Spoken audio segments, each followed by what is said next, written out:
to empower you. Be empowered, be renewed, be uplifted with a brand new attitude. I'm driven to empower you. Welcome back to Driven to Empower You. I'm your host, Willette M Hurst. If this is your first time coming to see us, welcome to the family. If you're returning, welcome back. We'd like to tell you that we're here. The reason why we do this show is because people are going through stuff more than they have ever been through in life. And it's good to hear somebody else's story that has made it to the other side. They have had major testimonies, major trials, tribulations, or anything that they had to endure, and they made it to the other side. So that's why we do this show. That's why we serve our guests. That's why we serve our audience.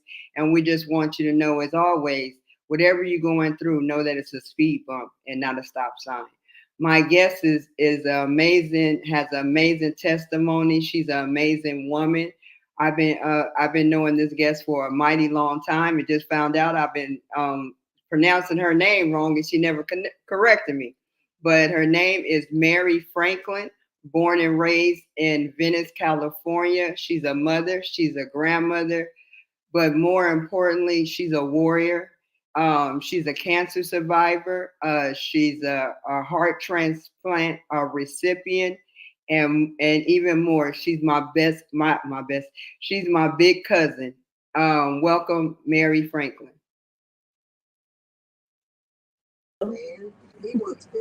Hey there.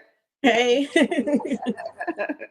I didn't even know that I've been knowing you for 50-something years and been pronouncing your name wrong all these years. I'll just let everybody just say whatever they want. I don't even correct them unless it's like something official or something. Then I'll put my real name. Like, yeah. Oh, I was like, you said, I was thinking before the show, I said, I'm so used to calling her this, and now I got to call her that. But no, you don't have to. You don't have to. You just gonna see funny now. Yeah, now I don't see funny, but because my name is different, I always try to give people respect how they want to be presented. You know what I mean? So yeah. If I would have known 50 years ago I was pronouncing it wrong, I would have pronounced it correctly, because the name is very important to who a person is. Does that make sense? But I've been knowing you a long time. We used to come over your house every weekend. I was that pain cousin that they just dropped us off at your house, and y'all was older than me, and I was a nosy little something. That is true. That is true. I was a nosy little. I want to know all the stuff that y'all was doing. I even remember you had your first real boyfriend back in the day. I was thinking about that. We ain't talking about that. I remember that. But so we coming on here because you are a walking testimony. I remember you're a cancer survivor. You've had a heart transplant. But I also remember when years back when your mom was getting ready for work and your father passed away. Can you tell us how did that go? Well, I wasn't there when he actually passed away. We just got the call saying that he had fell out. Mm-hmm. So, by the time we actually got to the hospital and stuff, he was already gone. He had passed away, but they said he just had a massive heart attack. But he was sick before that. We already knew that he was sick before that. But he wasn't really taking care of himself like he was supposed to, doing what he was supposed to be doing. So, things like that happen when you don't, do what you're supposed to do, And then he, used to drink on top of that. So that contributed to a lot of it. So he passed away after that. And he was ready for your mom to go to work, and then he passed. Yeah, well, my mom said that usually he take my mom to work every morning. So they were up getting ready in the morning, like about 5:30 or 6 o'clock, I guess. And luckily, he did not get in the car and drive her. He just, it happened at the house, because it could have just been even worse if he would have been driving. Yeah. So Wow. yeah, it happened at home. So that was a blessing. It's a blessing one way, then it's not in another. So yeah. Cause, but when you look at life, when stuff is bad, when we experience bad things, but then when you look at hindsight, then you can Mhm. say it could have always been worse. Yes. It could have been always been worse. How, so that's a factor too with you having heart trouble, you think? Well, they said that it was my issue is that it's hereditary from him. That Mm. yeah, it's hereditary. So I had an enlarged heart anyway. I Mm. didn't even know that until I actually started having these issues, like the heart problems. And how I found out that I even had the heart problem is because one day I was just at work and I was telling one of my coworkers, I was like, I'm not feeling good. I feel like kind of funny or something, and I just started swelling up. My legs started swelling up, so I was just gonna continue to work. Like I'm gonna just keep on working, even though I wasn't, feeling good. But something just told me go home. Mm. So I said, no, I'm gonna go to the doctor. So I went to the doctor. When I went to the doctor, they gave me an EKG because I was swollen. So they were like, oh no, you have to go to the emergency right now. So they gave me like 5 bare aspirins and told me to go to the emergency. So when I went to the emergency, they diagnosed me as saying that my heart, I had a infection in my heart. I Mm. was supposed to recover from the infection in my heart, but I guess it just was worse with the heart being enlarged on top of that. Mind you, I used to smoke cigarettes too back then too, which didn't Mm. help the issue.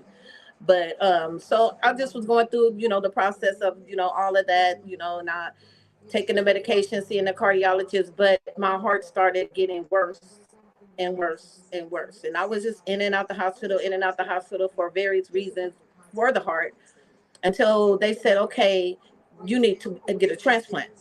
So they put me on I had to go through the workup, all the blood work, everything. When I tell you everything, to get on the transplant list is just by itself is even stressful. But I did all of that, and they put me on the transplant list, and they were looking for me a heart, but the heart, it wasn't coming. I didn't get no heart. And mind you, that it's a lot through the process of even trying to get the heart because it's not just it's blood work and everything else in your body has to be almost perfect in order for you to even get the heart. So Mm. that was my issue. My kidneys was fine, everything was fine, lungs was fine, everything was fine. It was just my heart. So that's why they just put me on the list. But during that time still I started declining still. So they said, okay, we're gonna give you we're gonna give you the LVAD. You qualify for the LVAD. So, okay, I went through all of that, even another workup with the LVAD, and well, they did the surgery. I had the first surgery in 2016, and actually, I had two surgeries because the first surgery didn't go so well. I started hemorrhaging inside after the first surgery, so they had to go back in and fix whatever was going on with that. And I was in ICU for probably like I would say like maybe a month. I'm not sure, like really. I have to look back on my dates, but for a long time I was in ICU trying to recover from that. And then I was working, working, went back to work and everything with my machine and everything because I said I'm not gonna be able to do anything. I'm gonna live with this machine. I don't want to, I don't want to go outside. This and Mm. that. Once I got, once I got to getting used to the LVAT, Mm. I used to sling that little crossbody bag over my shoulder and go about my business. Can you explain to people what a LVAC, what that is? LVAD is a living assistant device, and it's a little bitty machine that sits inside of your heart, and it pumps the blood for your heart because that's what was going on with me is that my left ventricle was damaged. It was gone. It was that was the problem. Mhm. So it's a little machine that sits in, and it's a cord that come out of your stomach, and it's attached to batteries. Mm. And you had to carry that around everywhere you went. And yes, and actually they give you like a machine that you can hook up at nighttime, and so you can go to sleep, but you have to, you go to the bathroom with it and everything. So it was 24 hours. I How had to long? live with that. How long did you have that bag? So I had the surgery in 2016. I had it for 6 years until I just got the heart in. When did I have the heart? in last year. So you just recently had the heart Last year, transplant. July the 7th, last year is when I had the heart. So it's been a little over a year that I had the heart. Yeah. Right. So how did you feel when they first told you about that you needed the transplant? Well, I was like worried, I was like, oh my God, I don't even know if I'm gonna survive it. I'm like older, all of these type of thoughts is going through, but I just was pushing through and I was just doing whatever my doctor told me to do. I was not playing no games, like, okay, go to my doctor's appointment, take my medication like I'm supposed to, and just doing what I'm supposed to do. Mhm. And I just prayed on it, I prayed on it, prayed on it, prayed on it, like, okay, and I said, if God want me to live, I'll be here. Mhm. So how did it? So you had the heart transplant just the last year. Let's go back a little bit further. You also Mhm. had You also a cancer survivor. Well, that was in like 84. But actually they were saying, okay, I had cancer then, and they were giving me some kind of treatments, and I was young back then and didn't really know like really what it was all about, what I was really doing. But when I got on the list for the transplant list, I had to see the cancer doctors and everything, and they were telling me, you never had cancer. We don't see anything that's saying that you ever had cancer before. So that is kind of like, I'm still kind of like trying to figure that out. Like, how is the one person doctor gonna tell me one thing like that's serious, and then now you're saying no, it's not. I Did never they did. give you treatment for it? Well, they was giving me some kind of shots. That's what I'm saying. Like back in then, I can't really remember the name of what they were giving me. Uh-huh. Yeah, but yeah, I did for like a couple of months, and then yeah, it was just like I was just like a regular cancer patient. My hair came out, everything. Like it was a struggle then. I've been through a lot.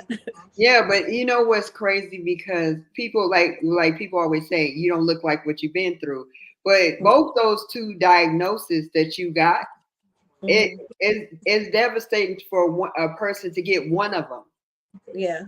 But you've had two, and you walked through that, and not even just walk through it, you work through it. Yeah. So yeah, I worked through it and everything. I went back to work even when I had the LVAD, and they was study saying, if you would have heard my family telling me, you're not going back to work, you ain't never working no more, this and that. And I was saying to myself, I'm going. As soon as I get well, I'm going back to work. And I went back to work, and I've been working until okay, so then I got the LVAD, right? So Hmm. they said your life expectancy with the LVAD is 12 years. They give you 12 Mm. years. They really want you to get the heart, of course, as soon as possible, but that's how long it is before they say it. And mind you, the whole time they're updating the LVAD. So when the whole time that I had the LVAD, they updated it at least once to a LVAD 3. I had a heartmate. Well, it's a heartmate. Mhm. Heartmate 2. I was on Heartmate 2. They came out with a new Heartmate 3. And it's just the batteries are just smaller. That's the only difference in the whole Mhm. thing. But yeah, then I caught an infection inside the drive line of the heart, like where my heart sits at in the machine and everything. So it just got worse, worse, worse. And they were telling me, "Oh, we got to put you in the hospital, because either we gonna have to get this heart, or we're gonna have to do another surgery because we got to get this infection out, because the infection is all around the whole drive line, which is wires. You know what I'm saying? So how are you gonna heal that? You can't heal the Mhm. wires that's inside Mhm. of your body with your flesh like that." So I said, no, I'm not going to no hospital. And my sister kept on telling me, you better do what these doctors say, this and that. And I'm like, I'm, I ain't going to no hospital. I gotta live. I gotta pay my rent. I gotta, I'm thinking all kind of excuses on why I'm not gonna do it or whatever. Until one day I was at work, and they were like, are you sitting down? And then I was like, yes. And they were like, okay, we got a heart for you. And I must have dropped that phone, because I said, oh Lord, I didn't know whether to tell that lady no, or What what. you thought about telling her no? No, I was just, how you just think, like, I was just like, oh my God, I really got to go through all this again. Like, here, they really got a heart. I can't even describe it. I mean, I know that it's a blessing, but I was like, still, I'm not going to lie and tell you, I didn't want to go through that surgery No, again. I mean, But I wouldn't. I couldn't tell you what I would do in that situation. So I'm not saying to say no that you said no to it, but no, I I didn't can tell them only no. I imagine. was saying in my head. I was Yeah. saying in my head, I didn't tell them no. I was telling them no. But anyway, she said, you have 5 hours to get here. And I was like, oh my God. So I was thinking about it. I said, oh my God, I ain't packed no bag, nothing. I got to go home. Nobody knows about it. So I just sent my whole family like a text saying, okay, this is what's going to happen. They called me for the heart or whatever. So, when I got there, they took me right in right away. But the surgeon was already with the heart already. So they was just waiting for the surgeon to say it's a go. So they prepped me and everything, to say it's a go with the heart. And then I heard them when they came with the heart, with the helicopter and everything. They came and they said, okay, it's a go. They came in with the heart and everything. I don't remember nothing else after that. So, and So, then, mm, yeah. how did No, it go feel? ahead. No, I'm sorry. How did it feel when after when you woke up? When I woke up, I didn't even know where I was. I was just like kind of out of it or whatever. But I just seen all these machines and stuff beeping all over the place. So I was like, on my life, Mhm. it's something work. That's what I was thinking to myself. But yeah, but it affected me in more ways than one, because not only that, something was wrong with the heart. Right? I don't know what was wrong with the heart, but I found out later on, they said that something was wrong with the heart that they put inside. And I said, what? Why would you put this heart in my body knowing something was wrong with it? But I guess it's just some technical thing that was going on with it or whatever. I don't really know. But whatever it was, they fixed whatever the issue was while it was inside my body. So I just found out that the donor is a 17-year-old boy. That's all I know about it. So you don't know how he passed or No, I don't know anything. They said that I couldn't get in contact with them until a year. So it's been over a year. Mhm, I would have to mhm. go through the donor association, write a letter to them, and then they would give it to the parents or whoever it is, and then they would have to get back to me to say if they want to meet me or not. I don't know if you knew this, but Taylor's dad, or Mhm. my oldest daughter's dad, my ex-husband, he passed away, and we Mhm. donated his lungs and liver, and it Oh saved two yeah. people's life. So when he passed away, we actually had a deep conversation with him. I had a deep conversation with him on Wednesday. He had a stroke and he was brain dead by Friday, and we were donating his organs. Mm. Then I was older, so I wanted to make a difference. So what you're talking about, I know firsthand that Yeah. I worked for Donate Life. I was the one when somebody passed away, I was the one calling you and asking you, do you want to be a donor for bone, skin, heart valves, and sometimes the brain? So Mm. every time somebody died in Los Angeles, California, we get an email about that. And Mhm. so that's so I was on the other side with that, and you're correct.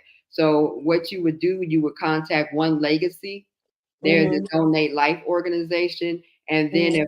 if you guys want to connect, you can meet the donor family. Oh, okay.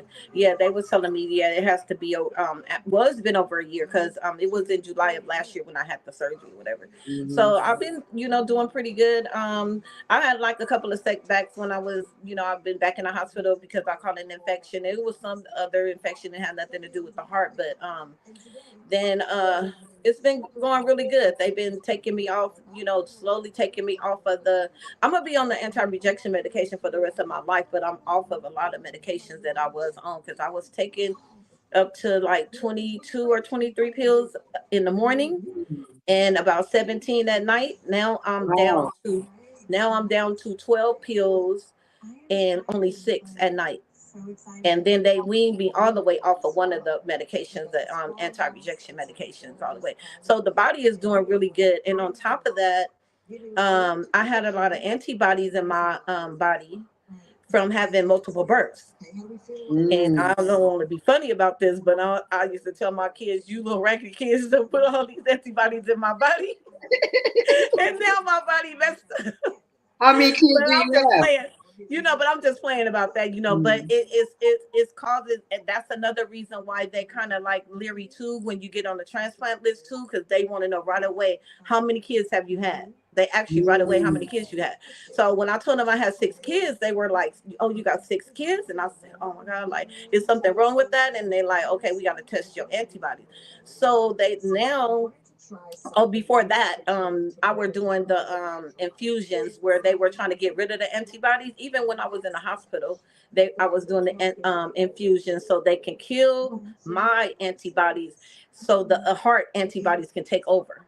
And so Mm. right now, that's working really good. I actually had a infusion appointment yesterday, and they told me I didn't have to come no more for the infusions no more. That the Wow. numbers are really low, so that was a blessing too. So Mhm.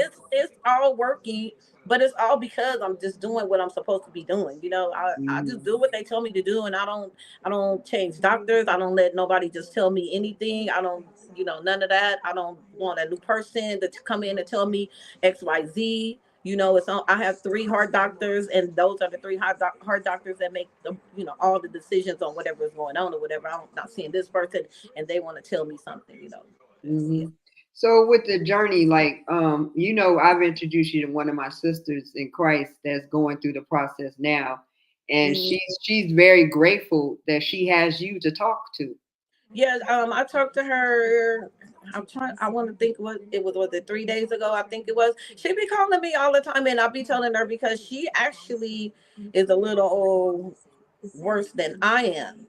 Because I didn't have any kidney problems. Well, I did after I had the surgery. I did my kidney because that was another thing that was going on. But anyway, I had a little complications with that where I had to do like injections and all that, insulin and all that. But anyway, she's up for a heart transplant and a kidney transplant. And I was just telling her, I was like, just do whatever the doctors tell you to do. Don't worry about it, because if you worry about it, you're gonna be stressed about it. And of course, you're gonna be worried about it because it's something that's serious. But I do be like talking to her, whatever, and she said I'll be helping her. So I'm just glad that Mhm. even if it's one person, that's fine. Mhm. Um, But the thing of it is because of who you are, and you shoot straight from the hip. So yeah, and people need that honesty when they're going through, to where somebody to say, I made it through, you can make it. God's not a respecter of person. You can make it through too. Just yeah. long Because as you do it. at first I was like kind of down, and I was thinking I'm not gonna make it. Why am I doing all this? This is for nothing. I was doing all of that stuff. All of Mhm. that, even with the heart, I wasn't, but with the LVAD, I was like, nah, they gotta go in here and do all this stuff. Like, I don't know, like I was like thinking negative at first, but then I just said, no, you want to live, then you better do what they say. Mhm. So I And just your sister was a big part of it too, huh? Oh yeah, she said I'm hard headed, so I guess yeah. She say I don't listen. She say all kind of stuff. So Your younger sister. I do be listening to her though. I do be listening to her. I just don't tell her right then and there that I listen to her because I'm the biggest. That's your younger sister. Yeah, but she the middle sister. Oh, the middle sister. Yeah. Remember Shanae? Yeah. Yeah, that's the So one that's closest to my age. So I really drove her crazy as a kid. But yeah. I used to watch her. Every move she made, I was like, "Oh, I'm watching this happen to her. This happened to her." I'm like, "Why is that going?" But Yeah. yeah, she prays, and she gonna get in your ear, in your face about stuff, and which Yeah. is truly a blessing. So, have you people that are going through tough times now, if they were in this situation, a lot of people going through health, what advice would you give them? Well, I was just saying that to follow your doctor. And if you feel like that is something that's just wrong when a doctor just telling you something, because it was one doctor when I first started doing going to the cardiologist, and he was just giving me all these different kind of medications, and it just wasn't it just didn't feel right to me. Something was just not right or whatever. Be your own activist. You gotta be an activist for your own self. You gotta say no, this is not right, this and that, and just do what the doctors say. Do what the doctors say, and just follow what the doctors tell you. That's what I was saying. I Yeah. mean, I don't know what else. But I mean, that's great advice, though. Did you ever think about doing herbals and all that stuff that people say to try and stuff? No, No, no. mm-mm. Take 'Cause enough medication. I'm not doing all that. No. Some of the stuff is like has a lot of like vitamin K in it that be messing up with the other medications. You just got to be careful even doing that. What's in those the medications that you're taking? mhm, Because they have to find a common ground on. You might be taking this, but it doesn't work for something else. It might be you taking one thing for the heart. It might be messing with the kidneys. And that was a yeah. lot of stuff that was going on with me too. Like they have to find a balance with my medication because it would mess up one thing and something else will happen. and then they have to fix that. Something else happened. It's always something, and that's what I'm saying. Like, yeah, it's a lot when you have to go through it, and you gotta just really juggle it and try to figure it out. Right now, I will say I'm doing really good. Just on my medications, and I don't play. Like, I take my medications. I make sure that I'm doing what I'm supposed to be doing. I make my appointments. Make sure you just be on it. Mm-hmm. And then you had to change the way you ate too, didn't you? No, well, I ain't gonna say that. You didn't change the way. I'm gonna just be honest with you, because I was just like, I used to just be like, I still be like that. The doctor told me my cholesterol was up. I think we lost. And and I eat a lot of fried foods. No, but I can't stand baked foods like that. I don't know, like baked chicken or whatever. I don't know, but I do need to like change it up or whatever. Cause yeah, but you do have to like really watch what you eat though. Mm-hmm. You know what I used to love? Coming to y'all house on the weekend, eating fish. I used to love coming to your house every weekend eating the fish that your dad's nickname was Uncle Bird Eye. I used to love Uncle Bird Eye when he used to go fishing and fry that fish. Oh yeah, I'll still be eating fish like that, girl. I just had some. I eat fish. I'll fry me some fish in the heartbeat. Yeah, I thought that when you have like heart issues or certain stuff, that they really watch the way you eat and they do. You have a nutritionist and everything. Like they assign you to that. You even have like a support group that you go to and everything. If you need to go to the support group, they have everything that you can think of. Yeah, the nutritionist called me the other day and said, Mary, your cholesterol numbers are high. You need to, what do you really be eating? And I told her, I said, I eat a lot of fried foods. I'm not gonna lie. I tell you, I do that. She was like, well, it's not so much as the fried food. Can you just, come eat less? Eat it once a week, not twice a week or whatever. But I'm just so used to eating the way I eat. Because I feel like I've been through so much. I'll be just like, I'm gonna reward myself. Like, no, I'm gonna eat this and that, and I know it's not good, but yeah. What you had to go through a lot of questions and stuff even to get prepared for you to qualify for the heart, didn't you? Well, it's not so much questions. It's mostly the blood work that you have to go through. They check everything, your whole body, everything, even your skin. They check your skin, bone and density. They see if your bones is even strong enough for the surgery. Because they have to cut you. It's all kind of stuff that you have to go through for that too. Wow, and you don't think about all of that. Well, it's already done. Like, yeah. I don't think about it. I just be like, when I was going through it, I just prayed. I'm gonna live through it, and I'm gonna just go through it, and I'll try not to think negative at all about it, because then I'm gonna just be worried my blood pressure gonna go through the roof. It is not gonna be good at all. That's another thing too. When your blood pressure is up and stuff, if your blood pressure is sky high, they're not going to do surgery on you. They're not. Yeah. They check everything. You giving us a lot of information to think about, especially when you get the diagnosis. Now you got to go through the process. Now you're getting the heart. You grateful for the heart, but you're looking at the process that you got to go through to get it. And the healing process. The healing process is and you also like what's her name? What's the lady that I told you Diana. calling me?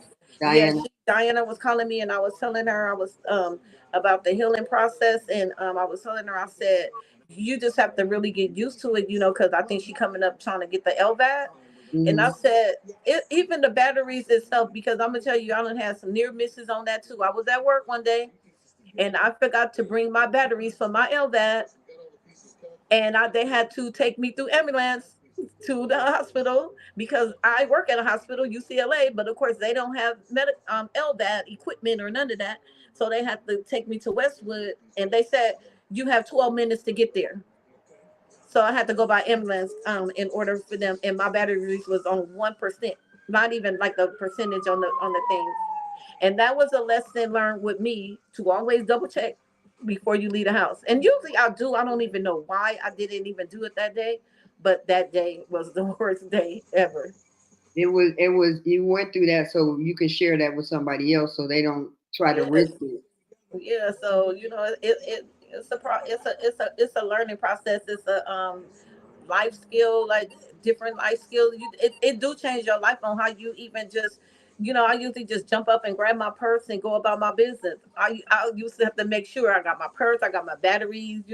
I used to carry my backpack with me like everywhere I go, like with my batteries and everything. And if I have to spend the night over somebody else, that's another thing, because you have another equipment where you have your batteries, for a battery charger that you have to have, because you got to change them out. They only last like 12 hours. So, you have to change them and all that. And you were driving because you live far. Do you live far from where you work, right? I live in the valley in Panorama City, and I drive to Santa Monica to work every day. Yeah. And how long is the commute for people that don't know what that is? Hour, sometime an hour and a half. If With it's an heart accident, problems. is worse, huh? With heart problems, driving on the freeway, and it never stopped you. No, because I have to, either I'm going to go to work or I'm going to not be having no place to live. Mm-hmm. So I have to, I have to do it. I got people that live in my house. Yeah, but you can't really depend on other people. They say one thing and it be something else. Mm-hmm. So yeah. I don't like to depend on nobody. I like to have my own. I don't like to be asking nobody for nothing. That's really something that I can't stand, is like really, but I mean, sometimes you really have to depend on other people, mm-hmm. But I really don't like it, but you have to do it sometimes. So yeah, I drive every day. Right now, I'll be in the commute. Thank God I work in the morning, so it's not so bad. Mm-hmm. I'll be at the morning commute be like only 30 minutes, but the hour and a half coming home. Going home. Yes, it'd be like that bumper to bumper traffic. Mm-hmm. That bumper to bumper. We're gonna take a break right here and play the song, and then we'll come back. Okay. Mm-hmm.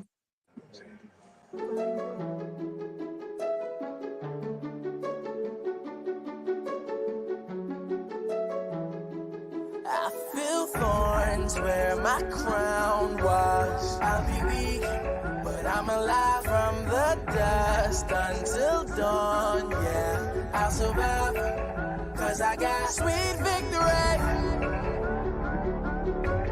Nobody can take it from me. Sweet victory,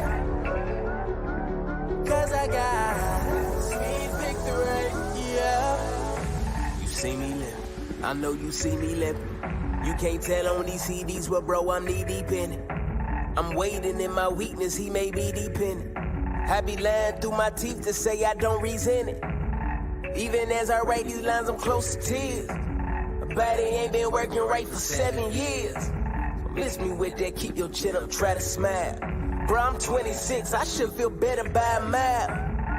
Keep all your anecdotes and cute quotes. I'll pass on cliches for true hopes. I feel thorns where my crown was. I'll be weak, but I'm alive from the dust until dawn. Yeah, I'll survive, cause I got sweet victory.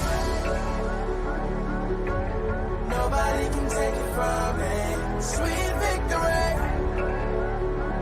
cause I got sweet victory. Cheers to the ceiling, feeling good, we gon' make it to the finish. Yeah. Sweet victory, you hear me? Ali, if you feel me. Yeah, we still running even though we limping. Yeah. Sweet victory, cause we winning. Yeah, you know we winning.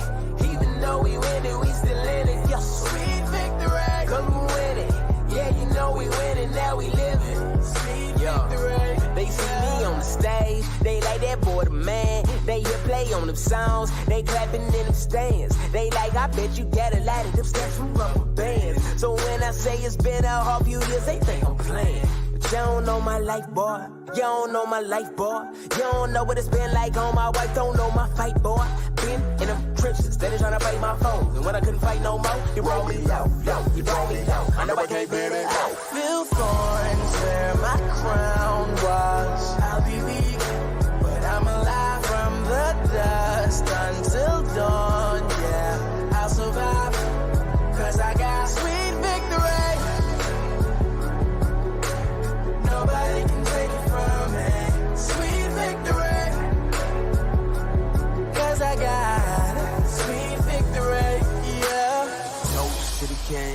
Cheers to the ceiling, feeling good. We gon' make it to the finish. Sweet victory. You hear me? Holly. Welcome back to Driven to Empower You. I'm your host, Willette M Hurst, and our special guest is Miss Mary Franklin, my big cousin, with her wonderful testimony.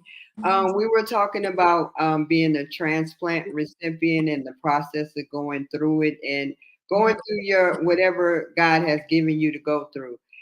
We actually had a conversation the other day, and we were talking about our journey and how I said I couldn't do your journey, and you said we couldn't do each other's journey. Right. And you were like telling me your stuff. I was like, "Oh, I couldn't have did that." And then I was sharing with you what I've been doing. You was like, "Oh, I couldn't have did that." And I was like, "But God gives each person a certain walk of life. You know, each person has a purpose. Each person goes through different things that He has us to walk through." Yes, that's true. Yeah, and I was gonna ask you after the transplant because it was a 17-year-old boy. After I talked to you, what did I tell you when I was talking to you on the phone? After you had the transplant, and I talked to you on the phone. I don't remember. Oh, remember I said you sound so young. Oh, yeah, I sound young, but I done been through it. Just believe the 62-year-old body has been through it.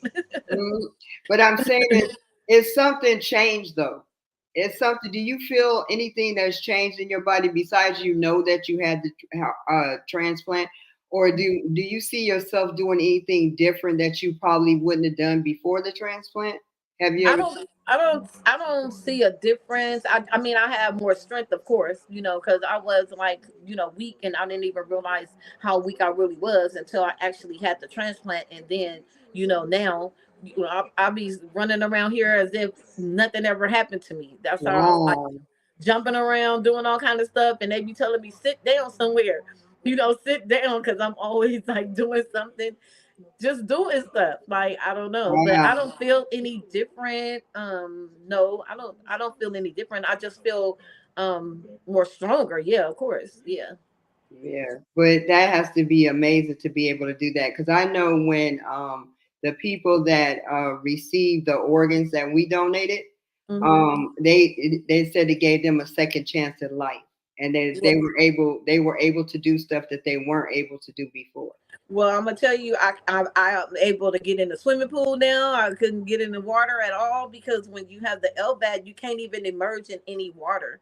So because you have the batteries, you Mm. have the batteries, and then you have this opening that's inside your body on your stomach where the cord comes out. You cannot get that wet.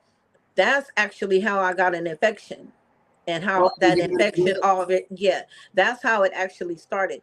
And on top of that, I was doing what I was supposed to be doing, keeping it clean and everything, but it's just one little thing could just get in there and just create a whole mess. So, even with taking the showers, I used to just have the hooks up on my shower in my stall, and I used to just hang my bag up because they give you a shower bag too when you have the LVAD. They give you a mm, shower bag so you can take your showers and stuff. And I'm not that type of person to take a shower. I can't stand showers. Really, to be honest with you, I like baths. I like to just sit in the hot water or whatever. It mhm. was Me like I too. said, a life change. It was like I can't stand being, I feel claustrophobic in the shower, but I had to do Mm, that for like 6 years. When I got out of the hospital, and because you have to wait 3 months even after surgery to even be cleared, because they have to clear you to drive. It's 6 months, I think, is before you can drive, and 3 months before you can get emerge in any water. So when I got out that hospital, I told my daughter I want to take a bath so bad. uh Give me the water, run it as hot as you can stand it. Like, I just was in there for the longest of time. Like, yeah, because I'm not used to it.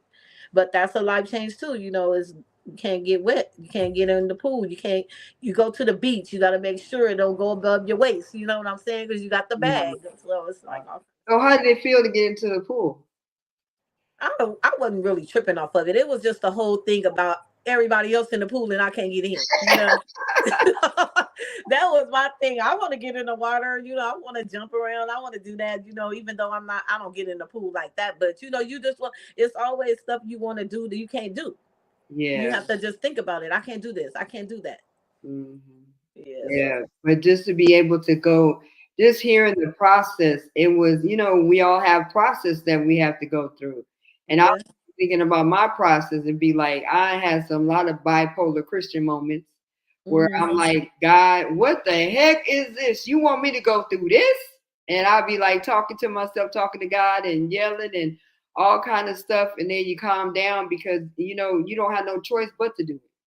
Well, I was like thinking to myself, I don't know why this is happening to me. Why is all this stuff happening to me? I'm a good person. Like, I don't know why.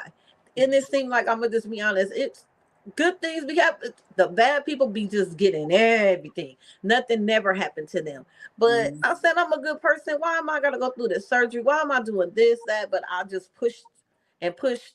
And I was like, I'm not gonna give up. I don't care. I'm gonna just, you know, if I want to live, then I gotta push myself. And that's how I still do. Like, I don't even think about it no more as even me being sick. You know, of course they go run through my mind. I see the scars, the battle wounds, you know, as they say. You know, I look at myself and I say, dang, you know, I really went through all of this stuff, you know. So Mm-hmm. yeah, but I just push myself, you know, You to were the to survive, you know. mhm. But the reason why you went through it, so you can help people like Sister Diane that just texted me and said, "Sis, tell her she doing a wonderful job."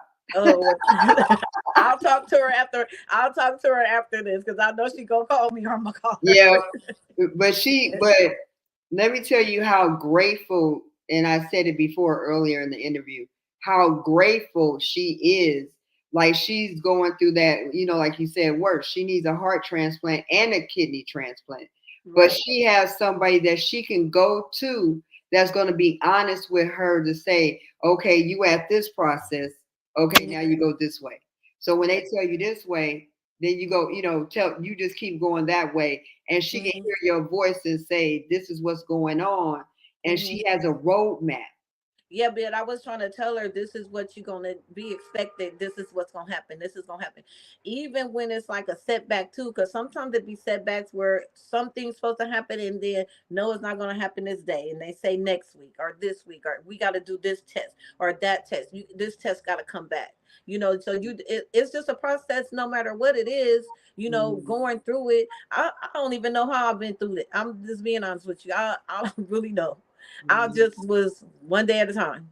Okay, today, tomorrow they gonna do this. Okay, let's go through this. Let's see how this gonna work out or whatever. So that's why I just be telling, you know. And on top of that too, I was gonna say, I was telling my kids that they need to go get checked too because it's hereditary. Mm. So I don't want my kids to be having heart problems either. You know, I want to catch it early. You know, if something is wrong with them or whatever. But once it's hereditary, it could skip a person and then get the next person. You know what I'm saying? That's what they told me. They can go to your grandkids. Yeah, it can go to my grandkids. Yeah. So, Mm-hmm. you know, I think everybody in the family need to be checked. Mm-hmm. That's And what I think. also, and that's great advice about it. But let me tell you why you went through what you went through. Because one, God is going to use you, and I keep telling you that. I know I keep telling you that, but God is going to use you to give a voice to people that don't have a voice.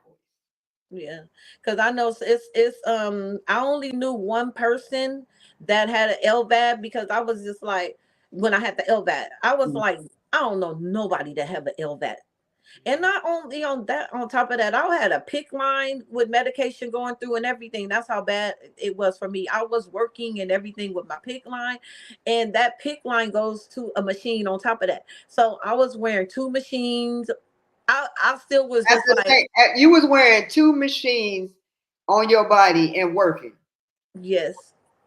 Wow. Yes, and I had to get, you know, the nurse would come out and, you know, change that. And And then the nurse had to start changing both of them, because then I ended up getting the LVAD on top of that. And that was just medication that was helping too, because I was really bad off for, for a minute. I was, that's why they started just doing all kind of stuff to me. And then I felt like a guinea pig. I was like, oh my God, they doing this, they doing that. Is it right? I don't know. Like, am I just, I'm just saying yes, yes, yes. Am I saying the right thing? Letting them do all this stuff. But yes, it was the right thing to do. Technology is something else right now. If it wasn't for this LVAD, I don't know if I'll be here. I can honestly say that.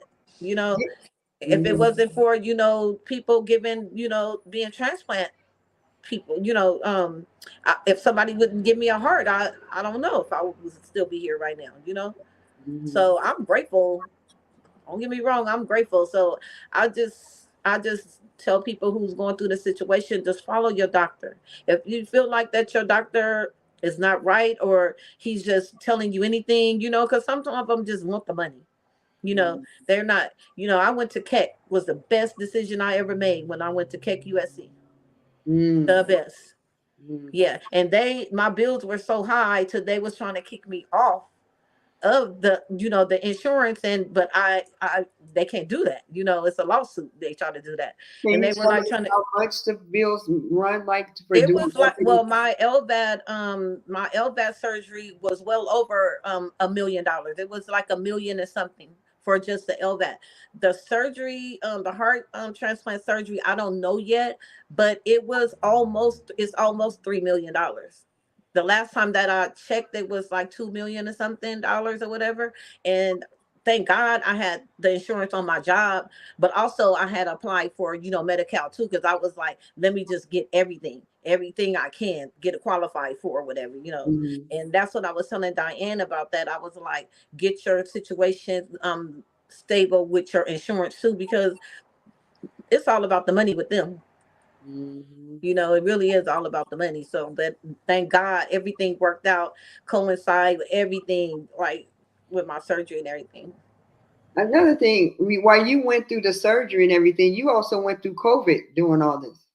Yeah, I was in, but I didn't catch. Oh no, you know what? I really believe that I never had COVID though. Even though I tested positive, my daughter got COVID on Christmas Day. My daughter got COVID on Christmas Day, and I said, "Oh Lord," because at the time they were saying, "Okay, once one person get COVID, then you got to go get whole house got to go get tested." Then I ended up catching COVID too, and then my sister was like, "Oh Lord, she got COVID, like going through this," and I was thinking the same thing because people were dying. People were dying and everything. And so I was like, oh Lord, I was like, but I didn't feel no symptoms, no sickness, no nothing. And I was like, I got a little headache, but I didn't think twice, because you get a little headache or whatever. But I didn't have no symptoms or nothing. Thank God I didn't get sick. You went through some times, and I'm like, through COVID, through all that stuff. And he's gonna use the people. They're gonna come. They're gonna come and ask you about the bag. They're gonna call you about the transplant. How do you help you do this? And all that knowledge that you've been learning about the process, you're gonna get. It happened for you, not to you. It happened for you, so you can pour it into somebody else, so they can. And then just like with Diane going through what she going through, people are gonna come to her and ask her how she got through, because Yeah, it's a big deal. yeah, it is. Yeah, I see what you're saying. Yeah, and I don't mind like talking to anybody about it, because kind of, even when she started calling me, it was kind of a relief that to know somebody else that's going through it. Even though you hear other people going through it, you really don't know anybody that's going through it. And that's what I was going to say before, that I only met one person that had the LVAD like me, and he used to go to Adele Church. But Wow. he ended up passing away though, but Wow. he still had the machine like I did. And I was like, wow, it is somebody that, out there, a black person too, on top of that, that Mhm. has an LVAD or whatever. I was like, Mhm. it's just crazy. And I never ever heard of anybody, even an LVAD, until I had to get one. Mhm. You So did yeah. you did a special though. They asked you to talk about the LVAC, didn't they? We had what happened was, me and my daughter went to a dinner, And it was about me. I didn't even know that the dinner was about me. And they had my whole profile and everything up there, and my surgeon was there too. My surgeon was there, and some of the doctors that performed the surgery and everything. And then they were teaching other residents about the surgery and LVADs, because now it's more popular now, way more popular than it was even in 2016. So I got to looking up at the thing, and I said, "Look, my name is up on the thing. Like, what's going on here?" My thing, and I was 55 when I had that LVAD surgery. Wow. Yeah, so I was looking at my name and up there, my age and everything, and I said, "What's going on here?" Whatever. So then they were like, "Oh, are we surprising you? This and that. You know, your inspiration and all this other stuff." And they started explaining exactly everything that they did to me in the surgery. All my stuff was up there. I couldn't believe it. Like, yeah. So yeah, that happened. And they were impressed with your journey, right? Yeah, so then I had to talk, and I was scared to talk because I talk a lot, but I don't talk like that. So Mhm. like in front of people like that. So I was like, oh no, But get ready, boo. Get no. ready. Get ready. Hmm. You about to be speaking in front of a lot of people. Get ready. Because they need to hear the journey. They need to hear how they gonna get to the other side. They just got that diagnosis and they think they're gonna die. And they don't know how to get over it. A doctor just came with a white coat on and say, this is the diagnosis, this is what's going on. How they gonna come, they gonna see you, find your story somehow and say, she made it through. God is not a respected person. She made it through and she talks, she looks like me. She talks like me. Yeah, because that's what I'm saying. Like when I even seen someone that was had the same machine that I did, I was like, oh, there's a black person that even have one.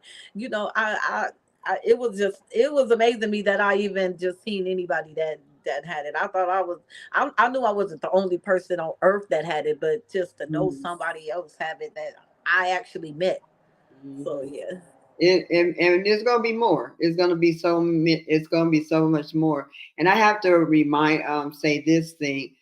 People are so excited when they go for the donate life that Hmm. when you go to the DMV, they put the little sticker to be a Hmm. donor on their license.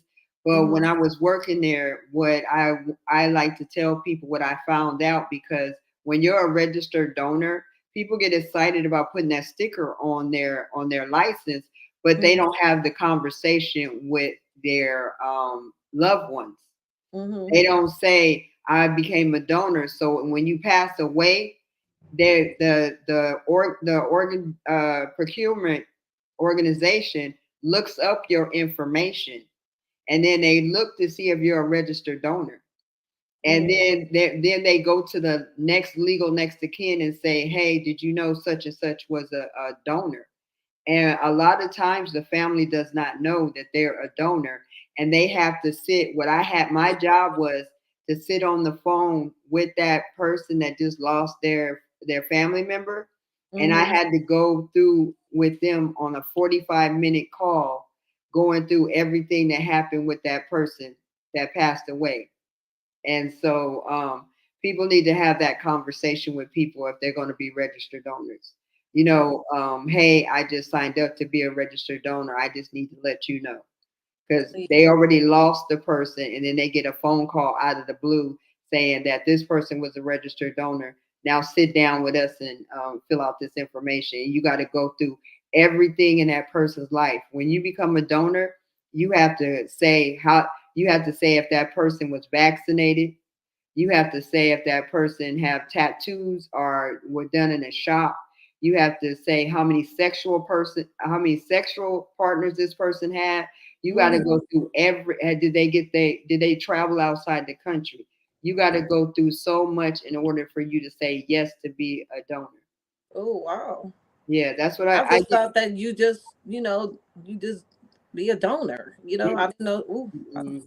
So you actually, so that was my job. So anytime somebody passed away, the first thing was we got an email Mhm. about that person. So you get an email that procurement put that donor organization gets an email about your life when you pass away.